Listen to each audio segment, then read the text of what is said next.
Le lendemain, quelque part dans la capitale d'un royaume, une fille finit par faire face à un tableau et dit qu'elle a maintenant trouvé Noël. Pendant ce temps, Noël essaie de recruter de nouveaux membres potentiels pour son clan, mais Wolf ne le laisse pas tranquille, insistant sur le fait que tout chercheur digne de ce nom fait déjà partie d'un clan. À cela, Noël lui dit d'arrêter d'être une nuisance, mais Wolf est convaincu de connaître le meilleur chemin pour le talker et invite donc le protagoniste à rejoindre son groupe, Lightning Beat. Cela dit, Noël réfléchit et constate que ce groupe, en plus du chef et épéiste Wolf, compte également une archère elfe nommée Licia, ainsi que d'autres membres très talentueux.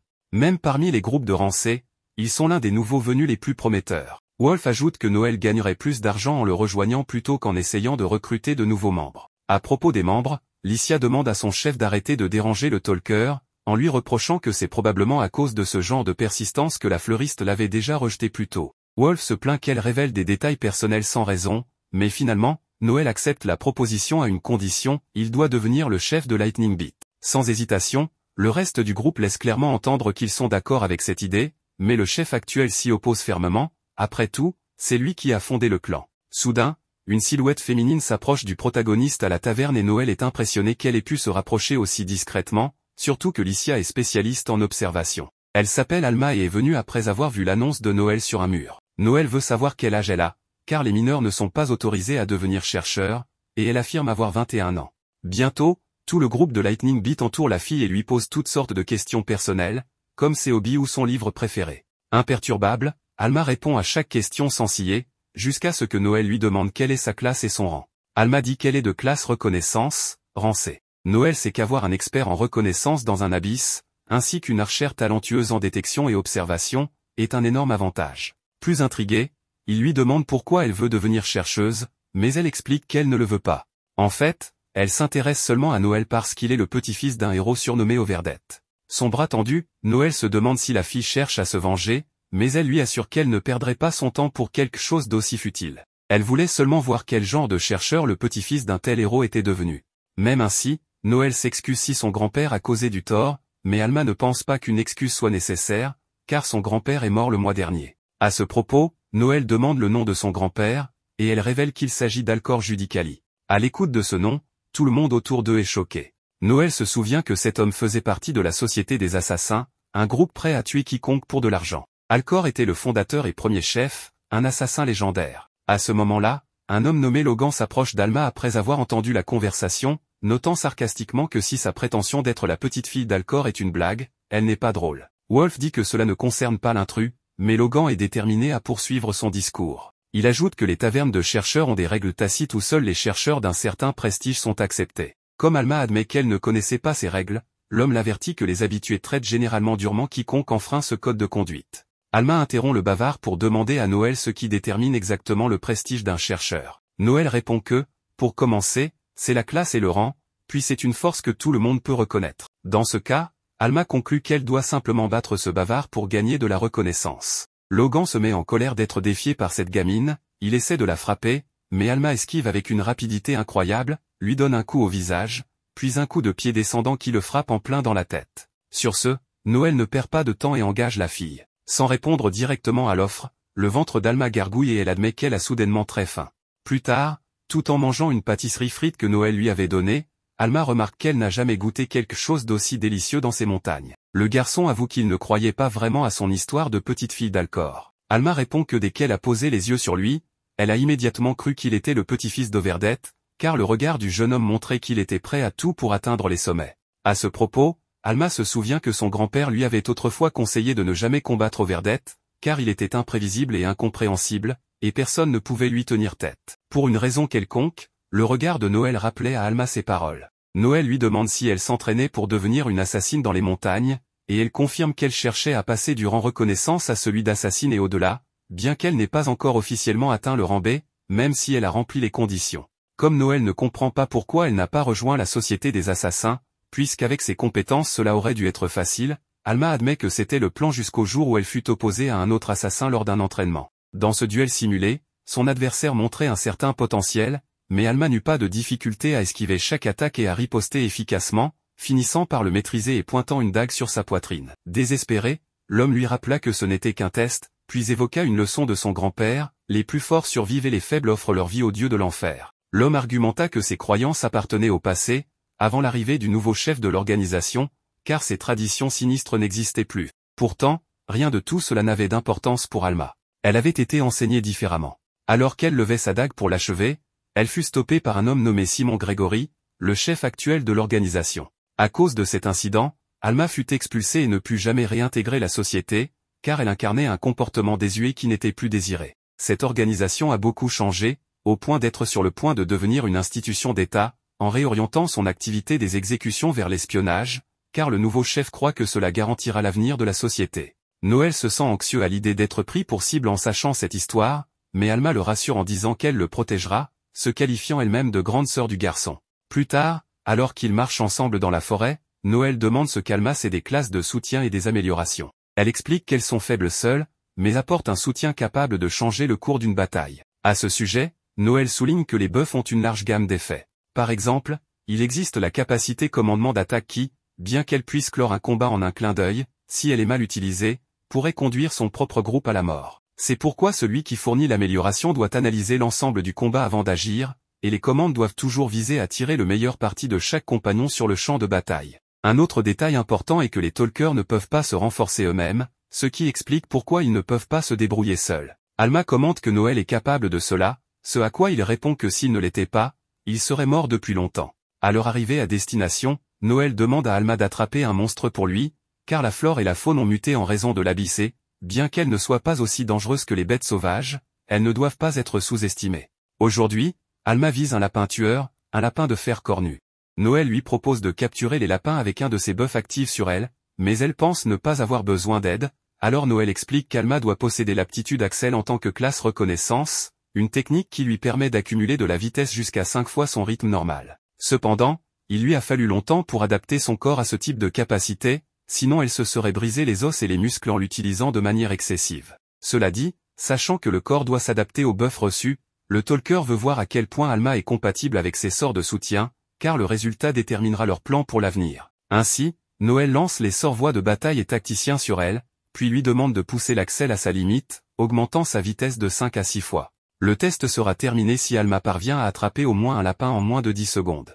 Sans perdre de temps, Alma se lance dans la mission et capture plusieurs lapins en cours de route, impressionnée par l'effet des sorts d'un talker. Elle revient avant la limite de temps avec 13 lapins tueurs, et Noël compte 8,6 secondes avant son retour. Le chef est stupéfait par la rapidité avec laquelle elle s'est adaptée au buff dès sa première tentative. Quoi qu'il en soit, l'entraînement est jugé complet, et Noël se sent suffisamment confiant pour entreprendre leur mission en groupe. Il montre ensuite une lettre provenant d'un petit village où ils avaient déjà éliminé des monstres. Selon la lettre, un groupe de voleurs est apparu près du village de Mintz. Ce sera la première mission pour le Blue Beyond ressuscité. Peu de temps après, l'équipe se dirige vers le village en calèche, ce qui ravit Alma, car elle n'en avait jamais monté une auparavant. Noël coupe court à sa joie en lui assurant que ce n'est amusant qu'au début et que le trajet jusqu'à Mintz sera irritablement long. Comme ils auront beaucoup de temps, il mentionne les différentes tâches que les chercheurs doivent accomplir, en plus de tuer les monstres provenant de l'abysse.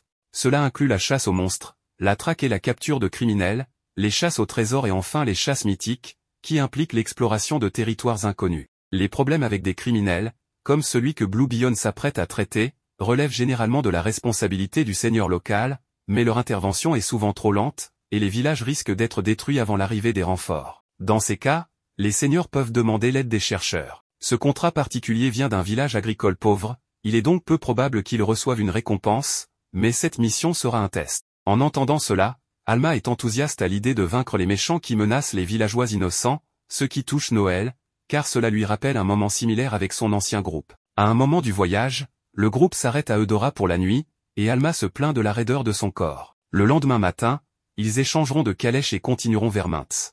La première tâche est de trouver un logement, mais cela s'avère être le plus grand défi de l'aventure jusqu'à présent, car toutes les auberges sont complètes. Après de nombreux efforts, ils finissent par obtenir une chambre, et Noël laisse Alma prendre le lit pendant qu'il dort par terre. Alma lui demande pourquoi ils ne peuvent pas dormir ensemble, ce qui embarrasse le garçon et le pousse à maintenir sa décision. Lorsqu'il sort du bain sans chemise, sa compagne remarque qu'il faut beaucoup d'efforts pour obtenir un corps comme le sien, mais elle ajoute que, peu importe combien Noël se surpasse, il ne pourra jamais rivaliser avec les combattants de première ligne, car le travail acharné ne surpasse pas le talent. Si Noël était un guerrier comme Overdette, il pourrait devenir le chercheur ultime, mais ce n'est pas le cas. Entendant ces paroles, Noël lui demande de fermer les yeux et, sans prévenir, lui touche le front. Alors qu'il s'allonge pour dormir, il réfléchit aux mots d'Alma, reconnaissant qu'il comprend très bien ce qu'elle voulait dire, car durant son enfance, il s'est retrouvé avec la classe la plus faible et a eu besoin de l'entraînement de son grand-père pour devenir ne serait-ce qu'un peu fort. L'histoire se poursuit avec Noël et Alma qui vont voir le maire. Celui-ci les accueille chaleureusement et demande des nouvelles du reste de leur groupe. Noël explique que les 3 autres membres ont quitté, ne laissant que lui et Alma comme les 2 seuls combattants restants. Ensuite, il rassure le maire en disant qu'ils s'occuperont des voleurs aujourd'hui. Ils sont ensuite invités à prendre le thé chez le maire. Lorsqu'ils arrivent, la fille du maire se tient derrière la porte pour les observer. Noël devine qu'elle attendait leur chef, qui n'était pas venu avec eux. Noël demande au maire de revoir les détails de la mission et lui fait remarquer qu'il a écrit dans la lettre que le gang de bandits comptait environ 20 membres. Une ville voisine avait déjà été attaquée par le gang, laissant derrière elle de nombreux cadavres. Ils avaient pillé le village et emporté les femmes. Noël demande ensuite où se trouvent exactement les voleurs, car il veut localiser leur cachette. Le maire leur indique qu'ils se cachent dans la forêt de l'Est, sur des rochers. Puis, Noël aborde la question du paiement, rappelant que la lettre mentionnait un paiement de 200 000 pièces d'or à l'avance et 300 000 une fois la mission accomplie. Contre toute attente, le maire lui donne l'argent rapidement, ce qui surprend Noël, qui pensait qu'il y aurait plus de discussions. Cela montre à quel point le maire a dû travailler dur pour rassembler cette somme, ce qui prouve qu'il est vraiment inquiet. Noël dit au maire qu'ils reviendront une fois la mission terminée. La fille du maire l'interpelle alors et lui demande s'il va battre les voleurs. Tandis que Noël et Alma s'éloignent, il lui répond qu'il le fera et qu'il reviendra vite vers elle. La fille lui offre un jouet et lui souhaite bonne chance. Cela lui rappelle quelque chose, il lui avait appris à fabriquer ce jouet en forme de libellule en bambou lors de son dernier séjour. Elle lui dit avec fierté que le sien vole plus haut et plus vite que les jouets des autres enfants, mais celui-ci est spécial car Noël le lui avait offert et elle l'aime depuis. Elle ajoute que sa mère et elle l'attendront pour lui préparer quelque chose de délicieux. Plus tard dans la nuit, Noël se rend à l'endroit où se cachent les voleurs. Il constate immédiatement que l'homme chauve avait tort, car il y avait 2 fois plus de bandits qu'avant. Un groupe aussi important ne pouvait pas être simplement des petits voleurs. En les observant de plus près, Noël reconnaît leur chef, un homme qu'il connaît, Gordo lame de rasoir, un criminel ayant une récompense de 2 millions de fils sur sa tête. Noël est choqué de le voir encore en vie, car il le connaissait comme un criminel de bas niveau ayant des liens avec la famille des éclaireurs. Noël propose à Alma de se charger de Gordo pendant qu'il s'occupe des autres, mais elle dit que les bandits trouveront Noël s'il s'approche trop près. Grâce à ses compétences, elle peut cacher sa présence. Noël lui demande de se taire et lui dit qu'il a une bonne idée. Il utilise une compétence appelée lien qui permet à des amis de partager leurs pensées à distance, et dit à Alma de se préparer. Elle s'approche très près des voleurs, prête à attaquer dès que Noël donnera l'ordre. Il lui dit qu'il utilisera sa capacité hurlement foudroyant pour attaquer les voleurs. Noël lance son sort immobilisant les voleurs de dehors tandis qu'Alma attaque par surprise et tuant leur chef. Noël lui dit de continuer à occuper l'ennemi jusqu'à ce qu'il arrive. De nombreux bandits sont tués pendant qu'Alma les distrait habilement, mais Noël commence à s'inquiéter car il sait qu'Alma aime trop tuer, ce qui pourrait poser problème. Noël finit par rejoindre le combat et utilise une bombe éclair qui rend la vision difficile, puis tire avec une balle de feu, enflammant toute la zone et tuant tous les voleurs. Une fois leur mission accomplie, Noël et Alma rapportent la tête du chef des bandits au maire. Celui-ci accepte de donner à Noël le reste de l'argent, mais il les invite d'abord à dîner avec sa famille, où sa femme et sa fille ont préparé un véritable festin. Après le dîner, Chelsea, la fille du maire, demande à Noël si elle peut devenir une grande chercheure comme lui. Il lui répond que tout adulte peut devenir chercheur après un enregistrement. Elle serait normalement placée dans une école de formation dès qu'elle s'inscrit auprès du gouvernement. L'Empire gère l'école, donc elle est gratuite pour tout le monde. Il y a un cours de 2 ans pour les troupes de première ligne et un cours d'1 an pour ceux qui travaillent à l'arrière. Ensuite, il lui explique qu'il ne paie pas ses frais de subsistance, donc elle devra les gérer elle-même, en épargnant suffisamment d'argent avant de rejoindre l'école. Chelsea est surprise lorsque Noël dit cela. Il poursuit en expliquant que les fans aident les éclaireurs de différentes manières. S'inscrire au sein de la guilde lui rapportera de l'argent, mais surtout, cela lui donnera l'occasion de voir comment les professionnels se battent. Chelsea est déterminée à rejoindre le Blue Horizon si elle devient une bonne éclaireuse. Noël accepte et lui dit qu'il serait ravi de se battre à ses côtés. Plus tard, le maire organise une fête avec Noël et Alma, leur offrant une boisson extrêmement coûteuse. Noël comprend immédiatement que la boisson est empoisonnée. Le maire affirme que ce n'est pas vrai, mais Noël lui rétorque qu'il n'aurait pas à les payer s'ils étaient morts, ce qui lui permettrait de prendre leur argent et leurs équipements. 3 éléments poussent Noël à être certain de l'empoisonnement. D'abord, le maire a menti sur le nombre de voleurs pour éviter de payer la récompense complète. Ensuite, il n'aurait pas ouvert une bouteille valant 100 000 pièces d'or sans y réfléchir à 2 fois. Enfin, la boisson est de mauvaise qualité et son odeur indique qu'elle a commencé à se détériorer, ce qui signifie qu'elle a été ouverte il y a longtemps, même si le maire prétendait la garder pour une occasion spéciale. Le ton en colère du maire en parlant de la boisson trahit également ses intentions. Noël force ensuite le maire à boire le contenu, ce qui le rend furieux. Le maire lui ordonne de quitter la ville immédiatement, mais Noël le réduit au silence avec son sort de confession. Finalement, le maire avoue avoir empoisonné la boisson pour inciter Noël et Alma à tuer les voleurs afin de les éliminer ensuite et leur voler leur argent et leurs biens précieux. En entendant cela, Chelsea est effondrée. Noël frappe violemment le maire, lui crevant l'œil droit, et menace de le déchirer en morceaux. Malgré les supplications, Noël ne se laisse pas attendrir, car le maire avait tenté de les tuer. Le maire propose 300 000 pièces d'or, mais Noël rit en disant que ce n'est même pas suffisant. Il exige que le maire lui apporte tout l'argent caché dans la maison. Le maire explique qu'il ne peut pas, car il a des dettes. Cela rend Noël très en colère, et il lui dit que ce sera la dernière chose qu'il verra. Le maire avoue alors avoir emprunté de l'argent à la mafia liée à la famille Gambino et qu'il le tuerait s'il ne remboursait pas. Noël reste indifférent et décide de le tuer quand même. Chelsea supplie Noël de ne pas le faire et lui donne tout l'argent qu'il possède, soit 820 000 pièces d'or, sans rien garder. Noël annonce à Alma qu'ils s'en vont, prenant l'argent. Chelsea crie qu'elle les déteste tous tandis que le maire éclate en sanglots, réalisant que tout est terminé. Alma parle ensuite avec Noël, pensant à la difficulté d'être chercheur. Il se dit que s'il avait eu peur de décevoir les gens, il se serait caché sur une île déserte depuis longtemps. Et elle ajoute que lorsqu'il traverse une période difficile, il peut toujours parler à sa grande sœur. Lorsqu'elle le traite comme un enfant, Noël s'énerve et lui demande d'arrêter. Alma se moque de lui en disant que son petit visage mignon est de sa faute. En rentrant, ils aperçoivent un énorme dirigeable dans le ciel. Le dirigeable est très grand, et Noël dit qu'il fait partie du clan Gaudiné, qui a un symbole de 3 étoiles. Il leur explique que l'Empire a reconnu ce clan et qu'il y a un total de 7 emblèmes. Chaque clan a un rang basé sur sa puissance et ses réalisations, allant du moins important au plus important, 2 emblèmes à 2 étoiles et 4 insignes à 3 étoiles. Les détenteurs de ces emblèmes ont notamment le droit de posséder un aéronef. Alma trouve le dirigeable impressionnant et pense qu'il doit y avoir beaucoup d'éclaireurs puissants à bord, ce à quoi Noël répond qu'ils ne sont pas seulement forts, mais aussi intelligents, expérimentés, riches et courageux. Il leur dit qu'ils feront partie des emblèmes dans un an.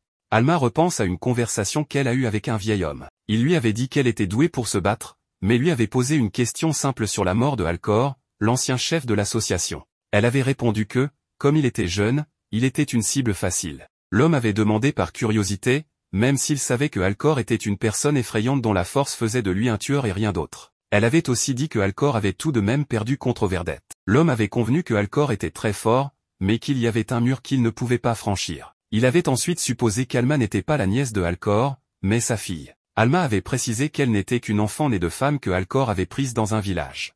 Alcor ne voulait pas d'enfant, il voulait être recréé. Il pensait qu'en faisant une copie de lui-même qui ne pourrait jamais mourir, cela l'aiderait à oublier l'humiliation de sa défaite contre Verdette. Elle avait souffert pendant 21 ans en étant formée à devenir une tueuse, sans jamais connaître le bonheur. Elle se demandait pourquoi elle avait dû endurer toute cette douleur si elle n'était plus nécessaire. Voyant à quel point elle était troublée, le vieil homme lui avait parlé d'une personne intéressante dont il avait entendu parler, un éclaireur en mission nommé Noël, qui était le petit-fils de Verdette, connu pour être très fort malgré le fait qu'il appartenait à la classe des orateurs, souvent considérée comme la plus faible. Dans le présent, Alma serre Noël dans ses bras chaleureusement et lui dit qu'elle se battra toujours à ses côtés.